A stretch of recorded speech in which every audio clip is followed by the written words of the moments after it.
Okay, so we're going to talk about some formulas and some practice problems that are related to our circle problems. So I'm going to start off with something really, really easy. And we'll make our way to something a little bit more difficult. So when an angle is written outside, that's usually talking about the arc. And a dot like this, that's kind of accentuated like that, is usually the center of your circle. So we're going to call this 3x minus 4. So that's going to be the angle, 3x minus 4, and this is the inscribed arc. So this is a central angle. So central angles and inscribed arcs are congruent. So if you're solving for x, you would just set those equal. So it'd be 80 equals 3x minus 4.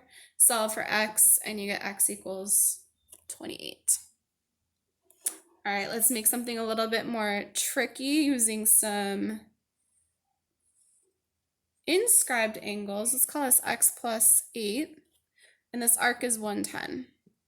So in the previous video, we talked about the inscribed arcs being half of the intercepted arc. So there's a couple ways you can do that. You can either divide that by 2, which is 55.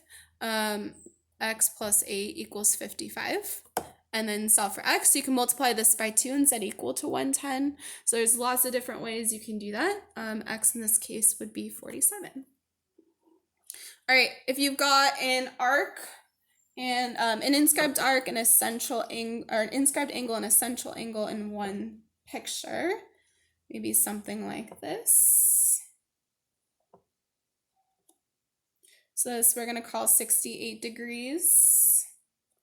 And then this is going to be x. So in this case, x is going to be half of 68,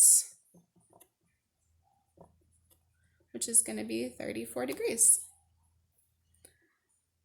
All right, let's talk about, there's a famous theorem. It's actually one of the first known proven theorems in math. It's called Thales Theorem. It's even older than the Pythagorean theorem.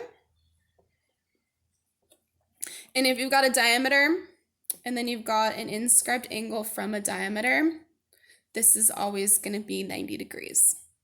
So you always have a right triangle. So essentially the Thales theorem was you have a right triangle inscribed in a semicircle. So that makes sense because this arc here is 180 degrees and half of 180 is 90. So that's where that comes from. It's the same formula. So if we call something like, let's see. So if something like this is 4x minus 6. So then you just say 4x minus 6 equals 90. And in that case, x equals 24. Okay, there's another theorem that pops up. Talks about inscribed quadrilaterals. So inscribed quadrilaterals, opposite angles are supplementary.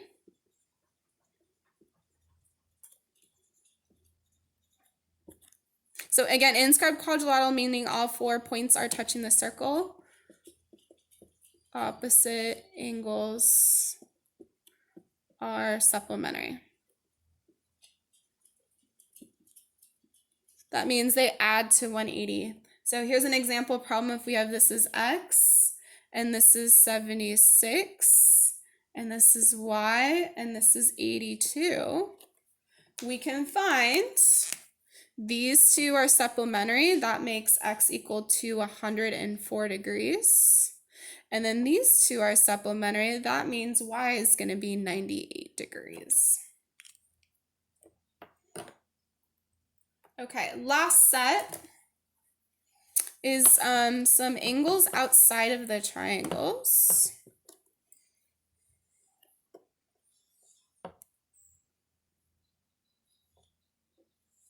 So maybe something like this.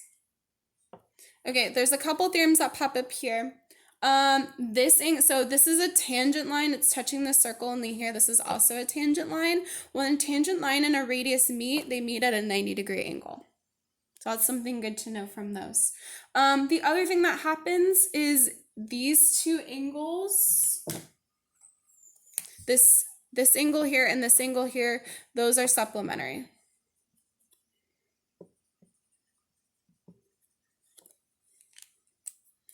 So let's say you had, this was x and this is 40 degrees. That's going to make x equal to 140 degrees. Okay. The other version of this is working with the sides, and again, knowing that the radius and the tangent line meet at 90 degrees is really important to know. Then you have something like this radius is 3, this length is 4, find x. Well, again, knowing that relationship, that's 90 degrees because 3 is a radius, this is a tangent. So then you could do a Pythagorean theorem, 3 squared plus 4 squared equals x squared. And then you can solve to find that x is equal to 5. You can also, in this case, if you're given an angle, you could also use SOHCAHTOA because it is a right triangle. And those are all of your different types of problems that you may run into on your homework related with circles, angles, and side lengths.